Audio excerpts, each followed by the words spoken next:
사랑과 은혜가 충만하시고 참 좋으신 하나님 아버지, 3일 동안도 지켜주시고 주 예배로 인도하여 주셔서 감사합니다.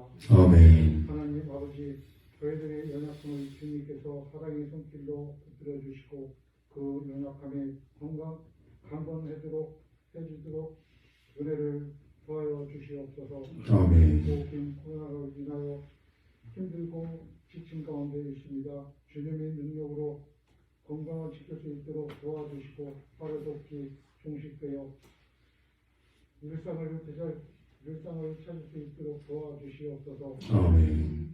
말씀 전하신 목사님 건강을 지켜주시고 영적 능력을 더하여 주시옵소서. 아멘. 목사님 가정에도 건강의 가정을 이렇게 도와주시옵소서. 아멘. 이 모든 말씀 사랑이 많으신 예수님 이름으로 기도드렸습니다. 아멘. 오늘 우리에게 주신 말씀은 요한복음 21장 18절로 19절입니다. 요한복음 21장 18절로 19절 말씀 우리 함께 합독하겠습니다. 요한복음 21장 18절로 19절입니다.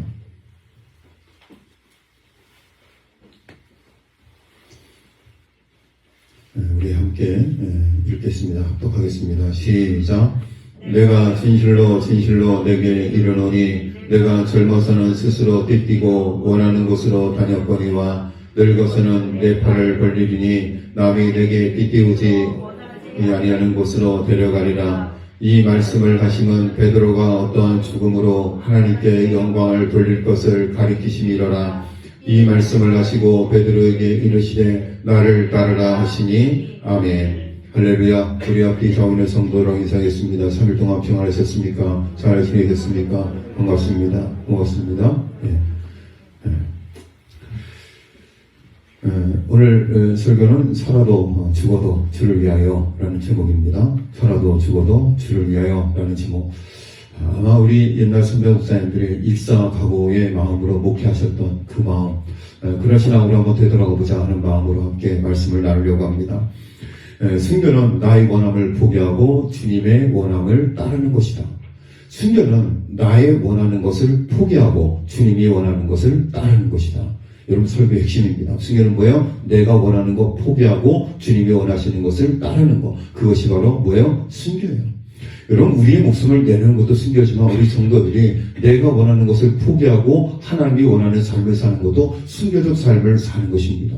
저는 우리 시도교회 모든 성도들이 목숨을 주 앞에 내놓는 그런 마음으로 내가 원하는, 육에 원하는 것을 사는 것이 아니라 주님이 원하시는 신앙의 삶을 따라갈 수 있는, 그래서 참된 순교의 삶을 살아갈 수 있는 우리 모든 시도교회 성도들의 삶이 되시기를 주님의 이름으로 간절히 축원드립니다. 여러분, 가장 핵심적인 이야기예요. 내가 원하는 것 포기하고 주님이 원하는 것을 따르자.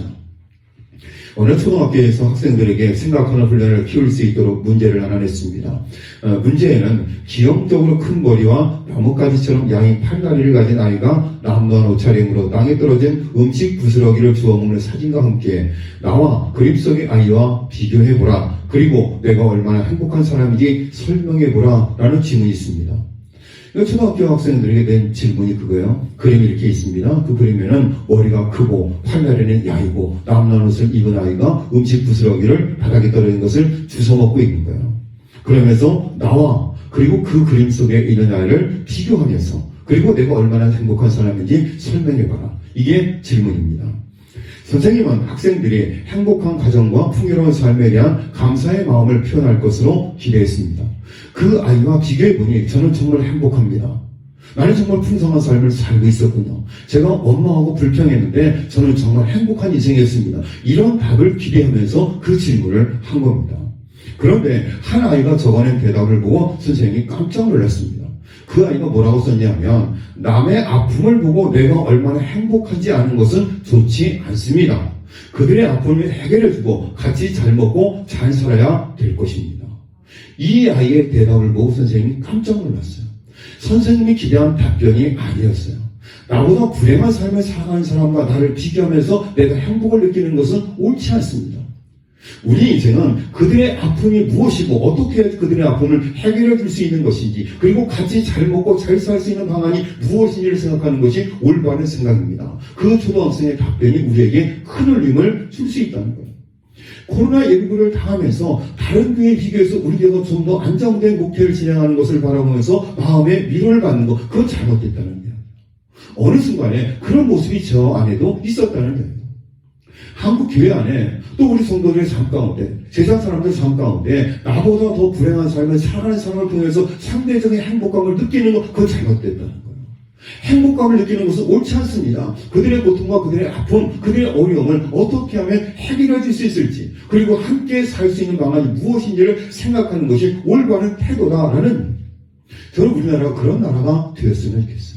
새로운 지도자가 탄생을 하면서 그런 마인드로 대한민국을 이끌고 갔으면 좋겠어요.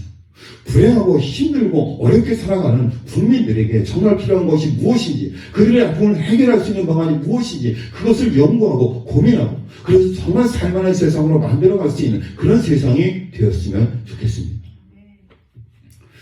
평안북도 영변 출신의 박관준 장로님이 계십니다. 1937년 평해 삼승, 숭실 전문, 숭실 중학, 숭이 여중이 신사불참배로 폐기업 위기에 놓였다는 기사를 읽었습니다. 그리고 신사참배 문제의 심각성을 인식하고 일제와 합법적으로 싸우기로 결심합니다. 그러니까는 숭이학교, 삼승, 숭실전문학교, 숭실중학교, 숭수이 여중이요, 신사참배를 거절했어요. 신사참배를 거절하는 것 때문에 학교가 폐기업 위기에 놓였다는 사실을 듣고 박관준 장로님이 합법적으로, 법적으로 일본과 싸워야 되겠다고 생각을 했습니다. 여러분, 일제 치하에서 합법적으로 싸운다는 것은 거의 불가능한 일. 그럼에도 불구하고 박관준 장로님은 합법적으로 싸워야 되겠다고 결심을 했습니다. 그는 수차례 총독들을 방문하여 신사참배 강요를 포기하도록 권고하였습니다. 이러한 시도가 여의치 않자 일본 중의원에 직접 청원하는 길밖에 없다고 판단하고 종교법안이 시행되는 1939년 3월 24일 회의장에 들어가서 여호와 하나님의 사명이다라고 외치면서 준비된 건의서를 단상을 향하여 던졌습니다. 여러분, 그렇잖아요. 정식 건의가 불가능해요. 지금 내가 하는 것은 여호와 하나님의 사명이다 그러면서 신사참배를 통하여서 거부한 것을 위해서 폐교하는 것은 잘못됐다는 것을, 그 건의서를 던졌습니다. 이 일로 32일간 병시청에 갇히게 되었습니다. 귀국 후에는 신사참배 거부운동을 전개하다 감속되어서 구속되어서 6년간의 옥고 끝에 평양 옥중에서 순교하게 됩니다. 그가 가진 삶의 원칙은 이것입니다. 아생교회사. 아는 뭐야? 나 아자예요. 생, 내가 살면 교회사. 교회가 죽는다는 이야기예요. 아사, 교회생. 내가 죽으면 교회가 산다는 거예요. 아생교회사, 아사교회사. 이것이 박관준 장로님의 인생 철학이었고, 그가 가진 믿음의 철학이었습니다. 내가 죽어야 교회가 살고, 내가 살면 교회가 죽는다라는 그 비전을 가지고, 그 뜻을 가지고 살았습니다. 최근에 우리 한국교회들은 신뢰도가 많이 추락되었습니다. 기독교 현실에서 발표한 교회 신뢰되는 조사를 보면 응답대 76%가 교회에 대해서 신뢰하지 못하겠다고 답변했다고 합니다. 주님의 영광을 드러내야 할 교회가 사회적 지탄을 받게 된 것입니다. 이 땅의 교회의 영광을 지키기 위하여 생명을 드렸던 순교 정신이, 그러니까 내가 죽고 교회가 살아야 된다는 마음, 내가 살면 교회가 죽는다는 이런 일사각오의 마음으로 신앙과 삶을 지켜야 되는 것, 그것이 한국교회 회복의 유일한 답이 될 수 있다는 것을 이야기하고 있습니다. 내가 죽을 때 교회가 산다는 순교 정신을 되새길 때 한국교회는 위기에서 되살아날 수 있다라는 이야기입니다. 여러분, 오늘 삶의 핵심은 그거예요. 오늘 본문에 나오는 베드로도 마찬가지입니다. 내가 원하는 것을 포기하고 주님의 뜻을 따를 때, 그때 순교할 때, 여러분 역사서에 보면 바울과 함께 베드로가 순교했다고 기록되어 있습니다. 따라서 순교의 내용을 담고 있는 본문의 말씀을 함께 나누고자 합니다. 예수님이 십자가에서 처형을 당하셨습니다. 베드로는 살 길을 마련하고자 다시금 그물질을 하는 자리로 돌아갔습니다. 모든 제자들은 뿔뿔이 흩어져 버렸습니다. 예수님께서 십자가에서 돌아가신 후에 교회의 맥박소리는 희미해져 버렸습니다. 그러나 부활하신 예수님께서 베드로에게 다시 찾아오셨습니다. 어떻게 찾아오셨어요? 베드로가 지금 그물질하고 있을 때, 예수님이 십자가에서 죽었을 때 그들은 다시 직업업으로 되돌아갔습니다. 살기 위해서, 먹고 살기 위해서 그물질하고 있는 베드로에게 예수님이 다시 찾아오셨습니다. 주님이 부활 이후 교회를 다시 일으키시려 할 때 순교를 언급하셨다는 사실은 순교가 교회를 회복하는 힘이 될 수 있다는 사실을 우리에게 보여주고 있습니다. 주님은 베드로에게 순교 정신을 불어넣어 주심으로써 미약해진 교회의 성장 심장을 다시금 뛰게 만드셨습니다. 그렇다면 교회가 갖춰야 할 순교의 정신은 무엇입니까? 제가 앞에 서두에서 말씀드렸습니다. 순교는 내가 원하는 것을 포기하는 거예요. 따라하겠습니다. 순교는 내가 원하는 것을 포기하는 것이다. 나의 원함을 포기하는 것, 그것이 순교다. 18절에 보니까 내가 진실로 내게 이르노니 내가 젊어서는 스스로 띠띠고 원하는 것으로 다녔거니와, 이 말씀이 있어요. 여기 보면 내가, 베드로가 젊어서는, 여기서는 나이가 적다는 뜻도 있지만 아직 믿음이 연약할 때, 아직 믿음이 작을 때라는 의미를 포함하고 있어요. 네가 젊어서는, 아직 믿음이 작을 때는 스스로 띠띠고 원하는 것으로 다녔거냐. 이 말씀은 뭐냐면 네가 젊어서는, 믿음이 약할 때는 네 원하는 대로 살았다는 거야. 하나님이 원하는 대로 사는 인생이 아니라 내가 원하는 대로 살았다라는 얘기예요. 신앙의 수준을 말하는 거예요. 곧 이전에는 자기가 원하는 방식대로 생각하고 행동하였습니다. 그러나 이후는 그가 원하는 방식대로 살지 못할 것을 말씀해주고 있어요. 네가 젊어서는 네가 원하는 대로 살았지만 이후에는 네가 원하는 대로 살지 못할 것이다. 누가 원하는 대로요? 하나님이, 주님이 원하신 대로 살 수밖에 없다. 주님이 원하시는 길이 뭐예요? 그것이 바로 순교의 길이에요. 여러분, 성경에는 베드로가 순교했다는 이야기가 나오지 않지만 역사서에는 바울과 베드로가 순교했다고 기록하고 있습니다. 지금은 네 마음대로 살고 있지만, 네가 원하는 대로 살고 있지만, 네가 이제 나중에는, 이후에는 하나님이 원하는 삶을 살게 될 것이다. 그 길은 바로 순교자의 삶을 살아가는 거예요. 내가 원하는 대로 사는 것이 아니라 하나님이 원하는 대로 살아가게 될 것이다 라는 거예요. 5명의 아들을 둔 아버지가 있었습니다. 그중 한 아들은 미란이 몸이 약하고 성격이 소극적이어서 아버지의 마음에 늘 근심거리였습니다. 하루는 아버지가 5그루의 묘목을 사오셨습니다. 아버지는 5명의 자식들을 불러 묘목을 하나씩 나눠주면서 1년간 잘 길러보라고 하시면서 가장 잘 기른 아들에게 선물을 주겠다고 약속을 했습니다. 5명의 아들에게 작은 묘목을 나눠주고 잘 키워봐, 그리고 가장 잘 키운 사람에게는 내가 선물을 주겠다고 약속했습니다. 약속했던 1년이 지났을 때 아버지는 아들들의 나무를 비교해 보기로 했습니다. 그런데 놀랍게도 늘 아버지의 걱정거리였던, 몸도 약하고 소극적이었던 그 아들이 기른 나무가 가장 건강하게 잘 자라 있었습니다. 아버지는 기쁜 표정으로 그 연약한 아들을 칭찬해 주었습니다. 너는 분명히 세상에서 가장 훌륭한 식물학자가 될 것이다. 아들은 아버지의 칭찬에 기뻐하였고 더 열심히 나무를 기르겠다고 다짐하였습니다. 그 다음날, 칭찬을 들은 그 다음날 이 아들은 여느 때와 달리 새벽 일찍 일어나 나무가 있는 곳으로 갔습니다. 그러나 그곳에서 그는 깜짝 놀라고 말았습니다. 여러분, 이 아들이 왜 놀랐을까요? 놀란 이유가 무엇일까요? 물론 여러분들은 저에게 답변을 안 할 겁니다. 사모님, 왜 놀랐을까요? 사모님 방금 문자가 왔는데요. 아버지가 가장 연약한 아들이 키우는 나무에게 물을 들여서 정성껏 돌보는 것을 보면서 아들이 깜짝 놀랐어요. 그러니까 내가 열심히 키워서 나무가 잘 자란 것이 아니라 아버지가 남모르게 새벽마다 나무를 돌보고 관리했기 때문에 나무가 잘 자랐다는 것을 이 아들이 알고, 내 공로가 아니라 아버지의 공로로 내가 1등했다는 것을 깨닫고 깜짝 놀랐습니다. 훗날 이 아들은 식물학자가 아닌 미국을 이끄는 지도자가 되었습니다. 몸도 약하고 천식과 수어마비로 장애의 삶을 살았지만 미국의 31회 대통령이 되었고 미국 역사상 유일하게 사선에 성공한 인물로 1920년대 말 전 세계를 휩쓸었던 경제 대공황을 슬기롭게 헤쳐나간 미국의 대통령, 누구일까요? 루즈벨트 대통령이 되었습니다. 여러분, 미국은 대통령이 중인입니다.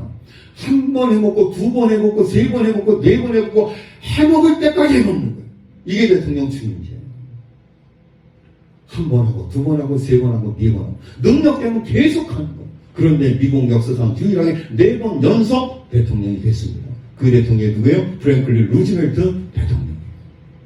아버지의 말 없는 격려로 나약하고 소극적인 아들을 강하게 만들었습니다.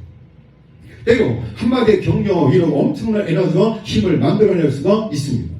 그 인생에 강한 액센트를 찍어줄 때 상상 못할 능력이 발휘될 수 있는 것입니다. 한 미술대학의 교수가 학생에게 한 말이었습니다. 너의 그림을 한번 볼래? 액센트가 도무지 어디에 있는지 알 수가 없잖아. 네 그림을 보니까 네 그림에서 강조하고자 하는 메시지가 무엇인지, 무엇을 강조하고자 하는지, 그림을 통해서 어떤 메시지를 주고자 하는지 나는 도무지 알 수가 없다. 그림은 잘 그렸는데 그림에 액센트가 없다. 우리는 살아가면서 어딘가에 액센트를 찍어라는 말을 들을 때가 있습니다. 여러분, 액센트는 무엇입니까? 어느 부분을 특히 강조하는 거예요. 제가 설교를 하면서 막 목소리가 커질 때가 있어요. 말이 빨라질 때가 있어요. 그럴 때는 아주 중요한 이야기를 하는 거예요. 그럴 땐 주무시면 안 돼요. 힘을 내세요. 힘을 내세요. 유진이가 제가 유진아 너무 힘들어. 내일 주일인데 설교 준비 잘 안 되고 너무 힘들어. 그럼 유진이가 찬송가 불러줘요. 아빠 힘을 내세요. 힘을 내. 얼마나 웃기지 몰라.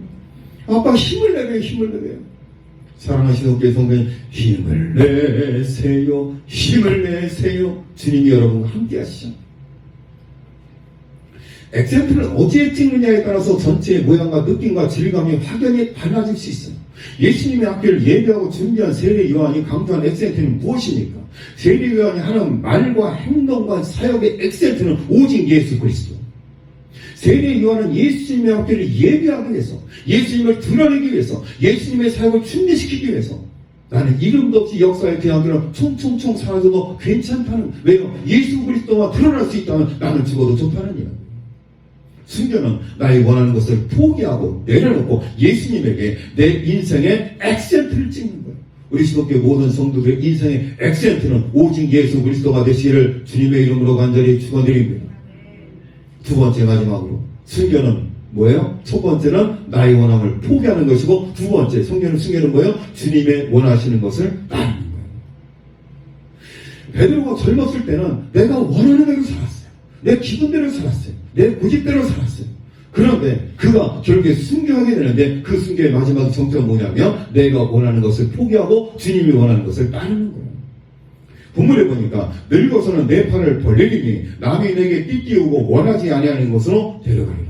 베드로가 젊었을 때는 내가 원한 대로 막 살았어요. 그런데 오늘 본문에 보니까 늙어서는 내 팔을 벌리리니 남이 내게 띠띠우고 원하지 아니하는 것으로 데려가리라. 다른 사람이 나를 끌고 가는 거예요. 내가 원하는 인생을 사는 것이 아니라 하나님이 원하는 인생을 살고 다른 사람이 나를 끌고 가는 대로 끌려가는 인생을 사는 거예요. 내 뜻대로 사는 것이 아니라 하나님의 뜻대로 사는 거예요. 칼빈은 이 구절을 이렇게 해석했습니다. 자신이 입고 싶은 옷을 선택하는 권리가 박탈되는 거. 그런 거. 제가 이렇게 교회 예배 인도로 나올 때 제가 탁 양복을 입고 넥타이를 탁 매면 집사람이 다 와. 여보! 넥타이하고 셔츠하고 이게 색깔이 안 맞잖아. 다른 넥타이 내요? 그러면서 셔츠도 바꿔주고 넥타이도 바꾸고 상의 색깔도 바꾸는 거예요. 제가 예전에는 제 마음대로 옷을 입었어요. 그런데 이제 늙어서는 죄송합니다. 어린 것이 늙었다 그래서 저도 인정 좀 해줘요. 이제 벌써 50 중반인데 죄송합니다. 나이도 어린 것이 번데기 배출입니다. 그런 거예요. 내가 입고 싶은 옷을 선택하는 권리가 박탈됐다는 이야기. 나이가 들면 베드로가 성숙해지니까 내 마음대로 사는 것이 아니라 내 옷 입는 권리가 내게 없다는 이야기. 마누라가 입혀진 옷을 입어야 되고 마누라가 걸어지는 넥타이를 목걸이를 해야 되고 목줄을 해야 되고 그렇게 된다는 거예요. 자신의 행동이 남에 의해서 결정되는 것을 의미하는 거예요. 이전에는 자신이 원하는 대로 다녔다면 이후로는 자신의 원함이 아니라 다른 누군가의 뜻에 따라 살아가게 되는 것, 그것이 바로 뭐예요? 내게 띠띠우고 원하지 않는 것으로 데려가리라. 이 말씀은 뭐냐면 베드로가 주님을 따라서 죽음의 현장으로 가게 될 것이라는 것을 의미하고 있어요. 제가 말씀드렸잖아요. 베드로 순교당했다고. 내가 원하는 것은 순교당하는 게 아니에요. 그런데 주님이 원하는 것은 순교당하는 거예요. 내 원하는 삶이나 주님이 원하는 삶, 순교의 현장으로 베드로가 가게 됐다는 거예요. 이게 뭐예요? 바로 순교예요. 19절에 보면 베드로가 어떠한 죽음으로 하나님께 영광을 돌릴 것을 가리키심이라라. 베드로가 순교를 통해서 하나님께 영광을 드러낸다. 이것은 여러분 어떻게 되냐면 문법적으로 보면 수동태가 아니라 능동태예요. 그러니까 베드로가 누군가에 의해서 억지로 순교한 것이 아니라 자기가 자기의 의지대로 순교를 선택했다는 이야기예요. 능동적으로 선택했다는 이야기예요. 여러분 신앙생활은 예수 믿는 것은 당연히 수동적입니다. 예수님이 우리를 구속해 주셨어요. 예수님의 은혜로 사는 거예요. 예수님의 우리 죄값을 대신 담당해 주셨어요. 그러나 여러분 신앙생활은 긍정적이고 능동적으로 하는 거예요. 교회 나와서 기도하고 예배 드리는 것도 긍정적으로 능동적으로 하는 거예요. 제가 오늘 최태현 집사님한테 전화를 걸고 집사님 오늘 다리가 부러져도 생명을 걸고 나올 수 있는데 꼭 나오시게 됩니다. 안 나오면 큰일 납니다. 제가 그리고 전화했어요, 안 했어요? 전화 안 했어요. 그렇게 전화 안 했다니까. 왜? 전화 안 해도 나오시니까. 제가 심수도 권사님한테, 권사님, 오늘 교회 안 나오면 큰일 납니다. 이장님 나오는데 권사님 안 나오면 큰일 납니다. 꼭 나오셔야 됩니다. 라고 전화했어요? 안 했어요. 왜? 안 해도 나오니까. 안 해도 나오니까. 오늘 저한테 문자 받고 수업에 나오신 분이 아무도 없어요. 자발적으로 나오고, 긍정적으로 나오고, 능동적으로 나오고. 어느 원로 목사님의 스필 에세이를 일부러 소개합니다. 오래전 로마의 카타콤에 간 적이 있습니다. 좁은 통로로 이루어진 지하 묘지로 초기 기독교인들이 로마 제국을 주거나 로마 제국의 박해를 피해 숨어들어서 예배하던 곳이었습니다. 관람을 위해 땅 아래로 내려가다가 창살 곁에서 자라나는 이름 모를 식물을 발견했습니다. 마치 신앙을 지키기 위해 죽은 자들이 누운 무덤에서 살아계신 하나님을 예배함으로 죽음에서 생명을 주신 놀라운 은혜를 보는 것 같았습니다. 로마에 가면 지하가 카타콤이 있어요. 여러분, 예수 믿는 사람들이 몰래 모여서 하나님 앞에 예배하고 찬양인데 어디서 예배드렸어요? 카타콤에서 예배를 드렸어요. 미러 같은 그 지하에서 예배를 드렸어요. 그들이 만났을 때 예수 믿는 사람인 것을 표식하기 위해서 땅바닥에 뭘 그렸어요? 물고기 그림을 그렸어요. 입두소, 주는 그리스도죠? 살아계신 하나님의 아들입니다. 저하고 이 사람하고 딱 맞췄습니다. 그러면 딱 땅바닥에 엎드려가고 물고기 그림을 그리는 거예요. 아, 그럼 저건 예수 믿는 사람이구나. 그림을 안 그리면 예수 안 믿는 사람이구나. 신앙 고백과 목숨을 맞바꾸었던 카타콤은 초대교회 성도들의 믿음을, 순교를 상징하는 무덤입니다. 그 무덤에 갔는데 어린 식물이 자라고 있어요. 이름 모를 식물을 발견하면서 바로 살아계신 하나님의 은혜, 죽음에서 생명을 주신 놀라운 은혜를 보는 것 같았다라고 고백했습니다. 오늘 설교 준비하다가 카타콤에서 예배하는 성도의 신앙을 생각하면서 예전에 좀 지났습니다. 교회 소모임을 금지했을 때 우리는 정부의 시책에 따라야 한다고 말했던 그런 모습이 있었습니다. 여러분 그렇지 않습니까? 정부의 시책을 따라야 됩니다. 정부의 뜻대로 해야 됩니다. 거스르면 안 됩니다. 악법도 법입니다. 저도 그렇게 말했던 적이 있습니다. 상황에 따라 변하는 신앙적 행동을 정당화하는 빌미를 제공할 수 있다는 이야기. 그러니까는 상황에 따라서 얼마든지 교회를 나올 수도 있고 나오지 않을 수도 있다는 빌미를 제공하는 거예요. 그게 뭐예요?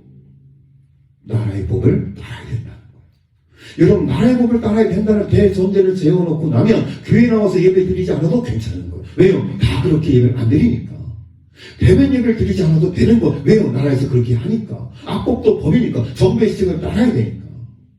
나라에서 소모임을 금지하니까 하지 말아야 되는 거예요. 이런저런 이야기를 하다가 저는 코로나 때도 구역예배를 드렸습니다. 한 번도 안 빠지고 드렸습니다. 에? 물론 마스크를 쓰고 예배 드리는 구역도 있습니다. 저는 마스크 쓰고 정말 못하겠더라고요. 이물훈 집사님 예배를 장례예배를 드리는데 진짜 첫째 날 순교할 뻔했어. 거기는 얼마나 바닥이 뜨끈뜨끈하고 뜨뜻한지 거기다 마스크를 뒤집어 쓰고 설교를 하려니까 얼마나 힘들어요. 제가 말이 좀 빠릅니까? 말을 천천히 하면 괜찮아요. 이렇게 하는 거예요. 할렐루야. 사랑하는 시동교회 성도님 여러분, 순교는 나의 원하는 것을 포기하고 주님이 원하는 삶을 따르는 것입니다. 쉽게 쉬었다가 이렇게 하면 마스크를 뒤집어 쓰고 설교를 해도 하나도 힘들지가 않아요. 그런데 버릇이 나쁘게 들어가고 말이 워낙 빨라야지. 정말 순교할 뻔했어요. 자유로운 상태에서 신앙생활을 편하게 하다 보면 경제적 손해를 입거나 그렇지 않을 수도 있어요. 인간관계에서 상처를 받거나 받지 않을 수도 있어요. 어려움을 당할 수도 있고 그렇지 않을 수도 있어요. 여러 가지 가능성이 열려있지만 너희는 먼저 그의 나라와 그의 의를 구하라는 이 말씀대로 살아간다는 것은 참 어렵습니다. 상황에 따라서 그렇게 해도 괜찮아요. 상황에 따라서 예배를 안 드려도 괜찮아요. 이렇게 모든 것이 용인되다 보면 먼저 그의 나라와 그의 의를 구하라는 예수님 명령 따라 살기가 불가능해진다라는 이야기예요. 다른 사람들을 힘들게 하거나 해치는 것만을 악이라고 생각하는 사람이 많습니다. 그러나 성경적 악은 선에서 멀어지거나 돌아서는 상태를 말하는 겁니다. 여러분, 어둠은 빛이 없는 상태인 것처럼 죽음은 생명의 반대가 아니라 생명을 잃은 상태를 죽음이라고 이야기하는 겁니다. 성경적으로 하나님의 말씀에 순종하지 않는 것이 악이에요. 하나님을 인정하지 않는 것이고 하나님의 기준에서 벗어난 것을 바로 죄라고 이야기하는 거예요. 죄를 그렇게 이야기하잖아요. 화살을 쐈는데 관역에서 벗어난 거. 하나님의 기준이 있어요. 그 기준에서 벗어난 건 뭐라 그래요? 악이라 그래요. 그것을 죄라고 이야기해요. 세상 사람들은 남의 것을 훔치거나 간음을 하거나 비난하거나 도적질하는 것을 죄라고 이야기하지만 성경에서는 하나님을 인정하지 않고 하나님의 기준에서 벗어나면 그것을 죄라고 이야기해요. 그런 거, 상황에 따라 변하는 신앙생활이 아니라 하나님의 뜻에 순종하는 의인의 길로 가는 것이 바로 뭐예요? 그것이 선이에요. 저는 우리 시독교회 성도들이 모두 선한 길로 가시기를 주님의 이름으로 간절히 축원드립니다. 여러분, 세상의 기준이 아니라 하나님의 기준으로, 성경적 기준으로 하나님의 뜻에 순종함으로 그래서 참된 의인의 길로 가는 선한 삶을 살아갈 수 있기를 바랍니다. 시편 78편 28절에서 하나님께 가까이 함이 내게 복이라. 내가 주 여호와를 나의 피난처로 삼아 주의 모든 행적을 전파하리라. 여기 시편 78, 73편 28절에 나오는 하나님께 가까이 함이 내게 복이라. 이 가까이 함을 영어로 뭐냐면 신뢰, 트러스트, 리퓨저, 피난처라고 번역했습니다. 그러니까는 하나님께 가까이 하는 것은 뭐냐면 하나님을 신뢰한다는 얘기예요. 상황이 점점 어렵고 힘들어질수록 하나님을 더욱 신뢰하고 피난처로 삼는 자가 복 있는 사람이다 라는 이야기예요. 저는 우리 시독교회 모든 성도들 그런 신앙의 삶을 살아갈 수 있기를 바랍니다. 오늘 설교는 내가 사나 죽으나 오직 주님의 영광을 위하여 두 가지 말씀드렸습니다. 승계는 뭐예요? 나의 뜻을 포기하고 하나님의 뜻을 따르는 거예요. 우리 시독교회 모든 성도들 상황에 따라서 변하는 신앙이 아니라 어떤 상황이 있었든지 하나님의 뜻에 순종하고 나의 뜻을 포기하고 주님을 따르는 순교적 사세요. 우리 한국교회가 다시 한번 그런 초대교회, 우리 한국교회, 지도교회 그런 신앙의 모습이 회복되는 것을 통해서 이 코로나19의 어려움을 극복해낼 수 있기를 주님의 이름으로 간절히 축원합니다. 사랑과 내가 많으신 하나님 아버지 감사합니다. 베드로가 젊어서는 자신의 의지대로 살았습니다. 자신의 뜻대로 살았습니다. 그러나 이후에는 내 의지대로 사는 것이 아니라 다른 사람들을 이끌려서 성령에 이끌려서 주님의 뜻에 순종하는 삶을 살았습니다. 그 순종이 순교일지라도 하나님의 뜻에 그는 철저히 순종하였습니다. 하나님, 코로나19로 인해서 한국교회가 많은 어려움 가운데 있습니다. 하나님 아버지 다시 한번 우리 주기철 목사님 순교의 정신, 손양원 목사님의 사랑의 원자편, 정말로 일제시대 때 한국교회 회복을 위해서 목숨 걸고 싸웠던 우리 장로님들, 목사님들의 그런 신앙의 초대교회 모습들, 내가 죽어야 교회가 산다는 마음, 내가 살 때 교회가 죽는다는 그런 믿음, 그런 믿음으로 다시 한번 나아갈 때 다시 한번 한국교회가 불일듯 일어나는 놀라운 역사가 일어나게 될 줄로 믿습니다. 하나님, 우리 시독교회 모든 성도들이 한국교회 부흥과 회복의 불씨가 될 수 있도록 하나님 축복하여 주시옵소서. 이 모든 말씀 예수님의 이름으로 기도드렸습니다. 아멘.